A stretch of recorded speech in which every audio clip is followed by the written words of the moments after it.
Welcome back to Just Chattin'. And this is the series of videos we do on Thursday and Sunday evenings just for our own entertainment. So the last time we got together, I told you, assuming nothing else happened in the meantime, we would take a closer look at some of the really bizarre statements Harry made in his interview with Hoda. And a few things have come up, but I'm pretty sure I'm going to be able to weave most of them into an evaluation of the oddities in that interview. So it looks like we're going to be able to kill two birds with one stone when we come back.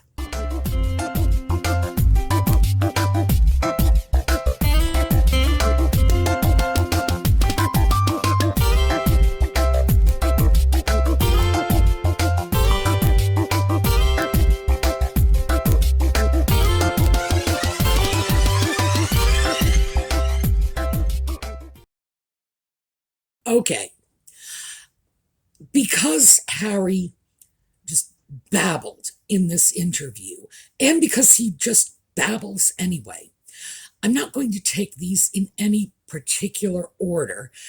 I just copied down the things I found bizarre. So I'm just going to get right into it. Oh, before we do, I don't know if you can see right behind me that little black spot. That's the cat. And he's pretending to be asleep, but he has been rolling over a lot, so we will hear his bells. And hopefully he'll stay over there like a good boy. I don't know how many people feel truly peaceful. That was a response to whether or not he felt peaceful. Now, interestingly enough, this is just typical transference behavior. Someone says, "Are you peaceful?" And you turn around and say, "Well, nobody's peaceful. Everybody's upset. Everybody's as crazy as I am." I don't think so, Harry. I know a lot of people who are peaceful. I'm sure all of you know a lot of people who are peaceful. Maybe you consider yourself to be among them. Not everyone is living their life from one dramatic crisis to another, the way Harry is. But then again, not very many of us are living with nutmeg, so I suppose there's an explanation for this. But I found it interesting that clearly what Harry was saying was he is not at peace. And beyond that, that he feels not being at peace is the normal state for most people. Very telling. And I'm going to have to watch this. I'm going to have to go back, check previous interviews, and in future, I will check interviews to see if this is a consistent theme, because this is the first time I've noticed that particular issue coming up. Doesn't mean it hasn't come up before, just means I didn't notice it if it did. So, I think we have a statement from Harry. A statement without actually making a statement about his current state of mind. He was also talking about, quote, using the platform to try and steer people. In other words, talking about using the platform that his celebrity has provided for himself and his wife to steer people. It's an interesting choice of words. The reason I picked up on that is because it's very clear that there is intent to direct us in whatever direction Harry and the lovely wife want us to be going in. What I found interesting about that, of course, is intent. A lot of people who consider themselves to be influencers are, in fact, steering people one way or another. But I would have to say, I do not believe the overwhelming majority of these people understand that they are steering people or look at it in precisely that context.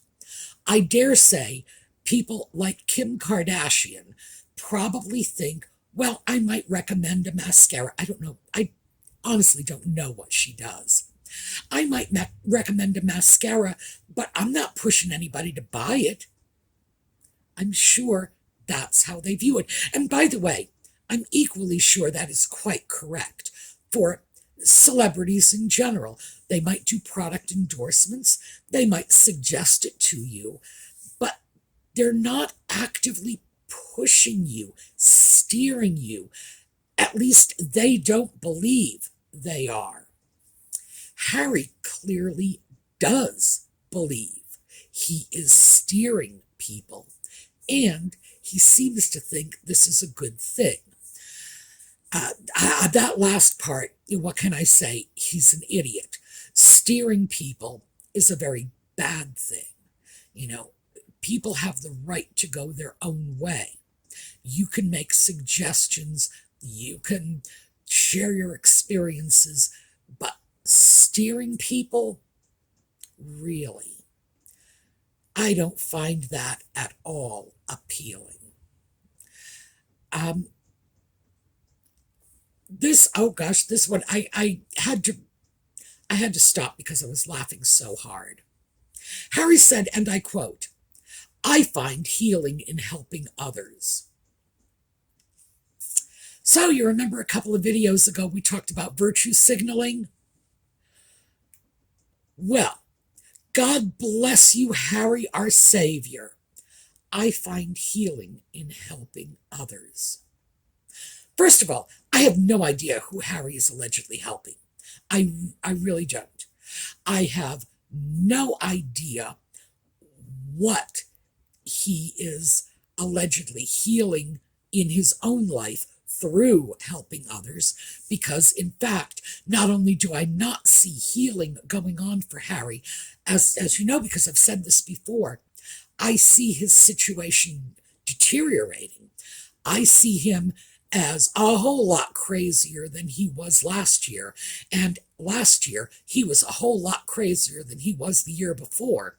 And if you talk to anybody who knew Harry, well, you don't need to talk to them. Most of them are giving interviews these days.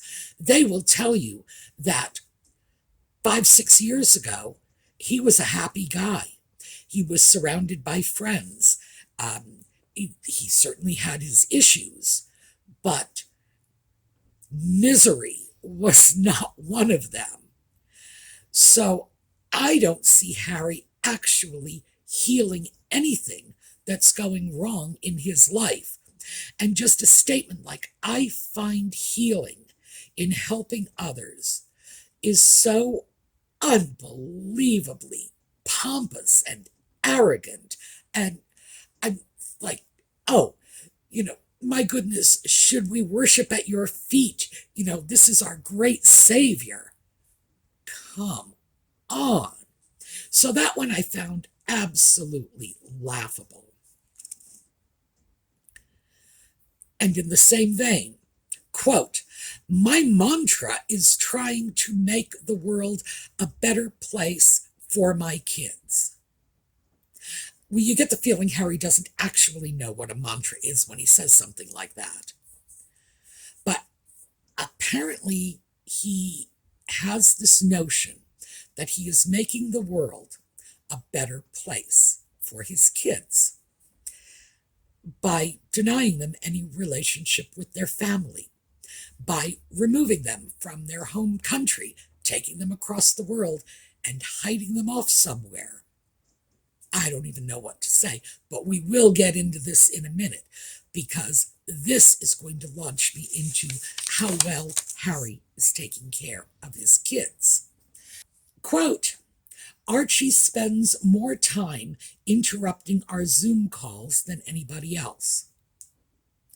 He was speaking about what it was like to work from home, juggling, parenting, and working. Really? And then he's talking about his kid, his 3-year-old kid. Well, actually, almost 3 years old, coming in and interrupting him while he's working. So my question is, who's watching this child? Really, this is a 3-year-old child, and the child is running around the house, interrupting Zoom calls, which you can't do if someone is watching you, right? If there is daycare in place, daycare of any sort, if anyone is watching the child, they are going to stop the child, prevent the child from interrupting the working parent, redirect them somewhere else. This isn't happening. It's not just occasional. Archie spends more time interrupting our Zoom calls than anybody else, suggesting that this is a very commonplace event. And that was extremely troubling to me, because what we have here is a picture of a 3-year-old running around a house with 16 bathrooms with little or no supervision. Now, I know that most of my viewers are female, which is good because you're going to understand this. Would you let a 3-year-old run around the house without supervision, even if you only had 1 or 2 bathrooms in which they could drown themselves in the toilet, even if you were in a 1-story ranch house where they couldn't fall down a flight of stairs, where they couldn't crawl under the sofa and find a pen or something that somebody missed and choke on it? Anyone who's ever been anywhere near children knows how quickly they can seriously injure themselves. You don't have to turn your back on a kid for 5 minutes for them to hurt themselves. You can do it for 30 seconds. In fact, you don't even need to turn your back on the child. Some kids will just do it right in front of your face. Case in point, my younger brother fell on the porch steps when he was 3. I was thinking about this when I was thinking about Archie allegedly being 3 in a week.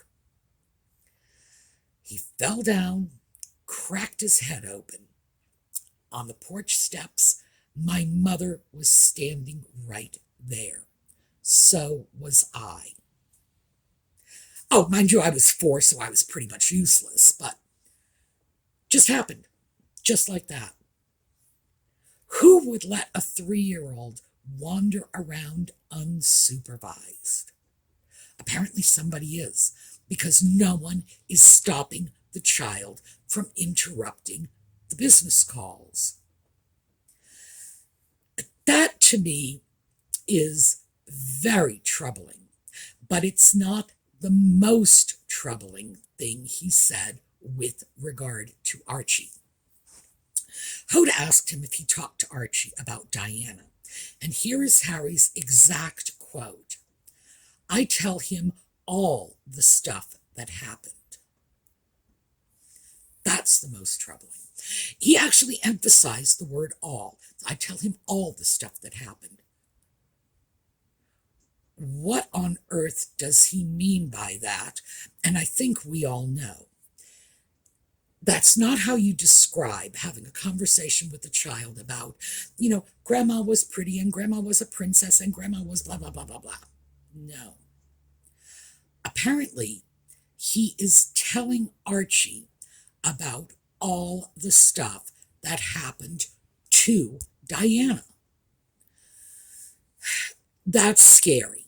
That's even more scary than letting the child run around in a house with all those bathrooms, all those toilets he can drown himself in. This is even scarier. Because we all know what Harry thinks happened to his mother. He thinks she was murdered by the paparazzi.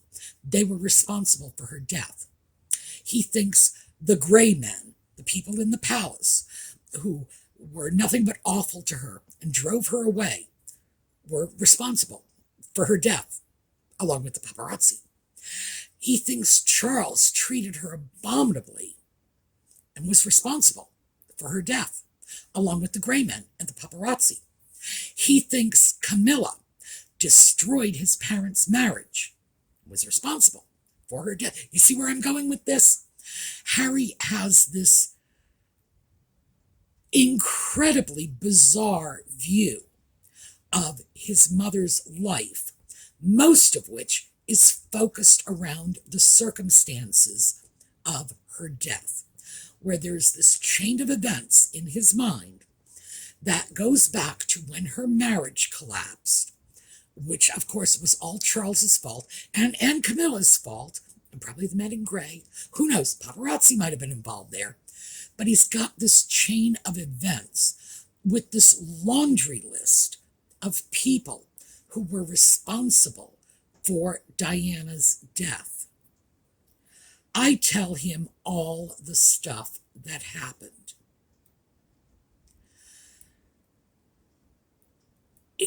That is not how you would describe telling a child about the good things, about your good memories, pleasant reminiscences.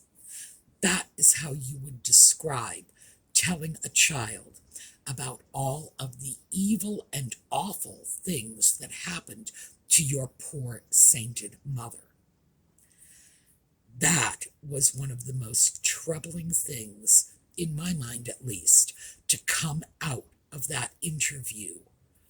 What in the name of God is he telling that poor child? And how much of it is based on his own very distorted view of Diana's life and Diana's death. Diana's death was unfortunate, and I would have to say something happened to her. Now, I would also say that even though I don't believe in lying to children, I certainly do not condone giving children more information than they ask for when it comes to things like this. Oh, and Harry did say in the interview that he tells Archie whatever. He doesn't limit himself to the questions Archie is asking. He tells him everything he can, which is always a mistake with little kids because, you know, the old joke, the kid says, "Mommy, where did I come from?" And she starts going on with the facts of life talk, and all the kid really meant was I really born in Milwaukee? Answer their questions. Don't fill in all the blanks for them because they probably can't process it anyway. But that was especially disturbing. I am really concerned that what is going on is that Nutmeg and Ginger have these two putative children. They've got them off in California, and the children are being poisoned. Their minds are being turned away from all of their relatives. Do you think a kind word is being said to those kids about either one of their grandfathers? I don't. I do not think that when Archie says, "Do I have a grandpa?" they're sitting back and saying, "Let me tell you some pleasant stories about Thomas Markle." I don't believe that. I think when Archie says, "Tell me about my grandpa Charles," you think they're getting pleasant stories? No. There is no doubt that he is getting the same story that Harry has given the rest of us. That Charles is a product of bad upbringing and genetic pain and never rides bicycles with him.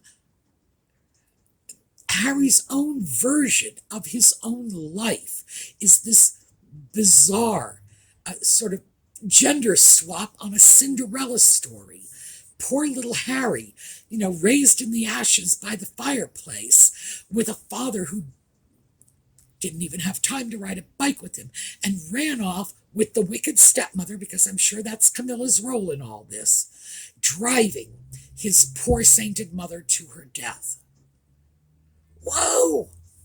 I mean, like out there. But if you listen to what Harry said, This is what he's saying. I find it very, very disturbing that anyone would sit with a child and tell him all the stuff that happened to his mother, to his dead mother. And as I say, we all know what Harry thinks happened. We all know what his version of the stuff is. Woo. So, before I get myself completely wound up, because I don't like people playing out their own crazy issues on helpless children. I really don't. So this is beyond annoying. Let me just give you a couple, because this one, you know, Harry is an expert on disability now. Oh, I'm sorry. In addition to being an expert on mental health, he's also an expert on physical disability. And he said that he believes there is a light at the end of the tunnel for everyone. In other words, if you have a disability, there's a light at the end of the tunnel. Harry has no idea what he's talking about. None. And, of course, I'm going to pull my own cred and throw this out at this point. I've been blind since I was 4. He doesn't know what he's talking about. Here's the thing. I don't know what I'm talking about when you start generalizing about people with disabilities as a whole, because everybody is different. I've been blind since I was 4, but I can't even begin to relate to the experiences of someone who was totally blind from birth. Totally different experience. I had a picture of the world in my head when I lost vision. And I consider myself incredibly lucky for that. I did not lose my family because of my disability, because my family was in total denial. I'm like, seriously, the doctors would say, we don't think she can see very well. And my mother would look right at them and say, oh, that's not true. She's just clumsy. She just walks into things all the time because she's very uncoordinated. And the doctors would be like, no, couldn't get through to her. People who come back from war with disabilities as a result of battlefield injuries are facing something very, very different. I grew up like this. This is my normal. Not their normal. They grew up very differently. They had totally different expectations that were predicated on being a non-disabled person, on being a soldier, on being fit, being active. Don't go telling them this is a light at the end of the tunnel. Don't. Sometimes people just can't see the light when it's there. And other times, there is no light. There are a great many disabling conditions that not only impair your ability while you are alive, but hasten your death. Harry has no clue what he's talking about. He is just babbling. And the problem is, and it's not that I think anybody with a disability is going to take him seriously. I do think saying something like that to someone for whom there is no light at the end of the tunnel, giving them the impression they can just power through that disability. Gosh, Harry, you sound like my mother, who used to say, would you please put that cane away? Like somehow, if I put it away, I wasn't blind anymore. It's like, oh yeah, no white cane, you're sighted. It's nuts. It's beyond nuts. It's self-indulgent. All this is Harry stroking his own ego at the expense of all of the people around him, including the people with disabilities that he's, with his savior complex. I'm going to fix you all up, and we'll power through this, and I'll be your cheerleader, and everything will be fine. It's like, no, Harry, no.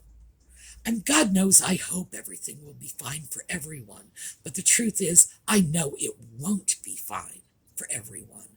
And no one needs Harry setting up unattainable realities and saying, if you just do this or that, you're going to be fine. Please. So, that was my annoyance about Harry setting himself up as the patron saint of disabled veterans. And I should point out that my circumstances are so radically different from the circumstances of someone who was disabled as an adult that there's virtually no comparison. I'm okay with what's going on in my life because I've never known anything else. I cannot remember when I was 4 years old and sighted. Gave me a template, gave me a head start, but I can't remember it. People who have been injured on a battlefield absolutely can remember what their lives were like before that happened.